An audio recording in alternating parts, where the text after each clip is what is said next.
It's the Carter Man. I have a new T-shirt I want to share with you. See what it says there? Um, of course, you can trust your government. Ask any Indian. Of course, you can trust your government. Ask any Indian. Okay? I just got that the other day and I had to share it with you because it really says it all. And what it says is true. Um, what it implies is true. You cannot trust the U.S. government at this point in history, one iota. You can't trust it about anything at any time in any way. You just can't do it. Um, Everything government now says to us is just a lie. They just won't stop. They just won't stop. Um, it seems like it has become kind of I don't know whether it's a game to them. If it is, it's kind of a cynical game, isn't it? Or whether it's become some sort of um, disease within their system, a spiritual wickedness in high places. But at every turn, we get a lie to every question. I mean, you might have seen Christopher Wray testifying in Congress last week. He just routinely lied to every question he was asked. I mean, obviously, he's a guy I can't stand. Rich, smarmy, smug little Lord Fauntleroy who comes in there and just shows utter disdain for the American people. They ask him, does the FBI go out and attack parents who protested pornography in their schools? No. No. Well, they did. Did you send a SWAT team after pro-life protesters? No. But they did. They arrested a father of 11 at gunpoint, a huge SWAT team. Thank God the courts let the guy go, but it cost him a fortune to defend himself against absolute false charges. But, Ray, no. Were you covering up for the Bidens? No. Yeah, well then why'd you sit on and hide the laptop for over a year? Why did you send your agents out to put together deals with the Facebook and Twitter by lying to them about it being Russian disinformation? Lies, lies, lies, over and over again.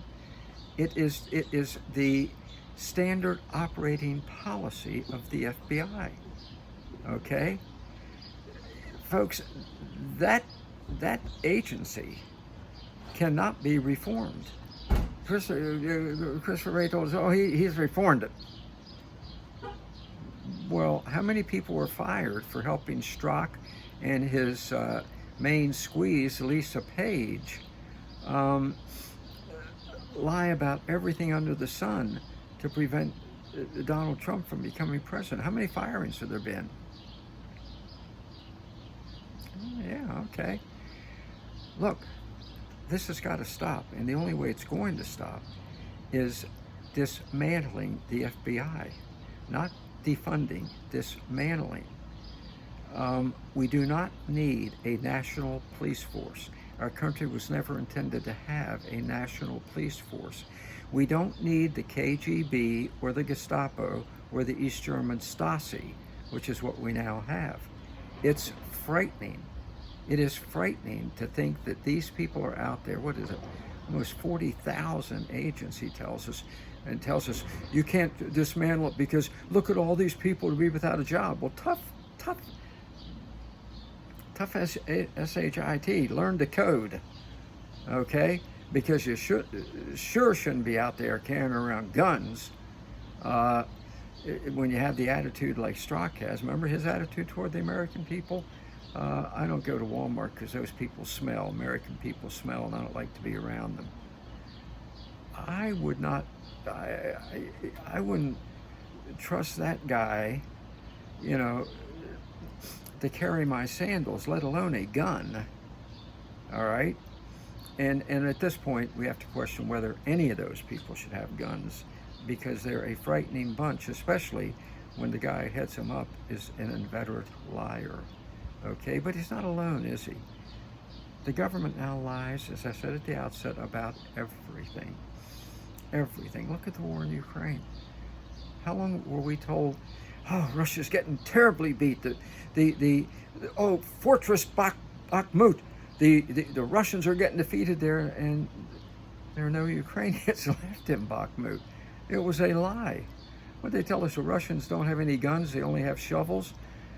No, actually, we now know it was the Ukrainians who don't have sufficient weapons. We were lied to. And as a matter of fact, Biden slipped up and told the truth that the U.S. no longer has sufficient weapons last week. Remember, the government told us, well, Putin's dying of cancer. No, he's not. He's fine. It's a lie. Everything is a deliberate lie. And we cannot have a government like that. We cannot have a government like that. That's why the 2024 elections were so important. Will we be able to take the presidency? I hope so. Trump or Robert Kennedy or somebody get these inveterate liars out of there. But I don't know. If they stole up to 80 million votes in 2020, I'm sure they have plans to steal 100 million in 2024. But we can take back the Senate, I think probably 4 to 6 seats, and we can increase the House by at least 20 seats. And that's what the CRPAC, ConservativeRightsPAC.com, is pushing for. And, go to the website, ConservativeRightsPAC.com, and help out in this, because it's vital. It's vital. We have got to get this government under control. Got to get it under control, because, let me just close by saying this. To me, the worst enemy you can have is the one who lies to you. If a person lies to you, you can't trust anything else they do, okay? You just can't, because they've already shown you total disdain and disrespect. And once they start lying, then nothing else is out of bounds, okay? Nothing else is out of bounds. So we've got to take back the House and Senate. We've got to take back our government. We've got to get it back under control and get some truth tellers back in there. Who, remember Harry Truman, who would not use a stamp that the government supplied on one of his own letters because he was too honest. That's the kind of people we need back in government again.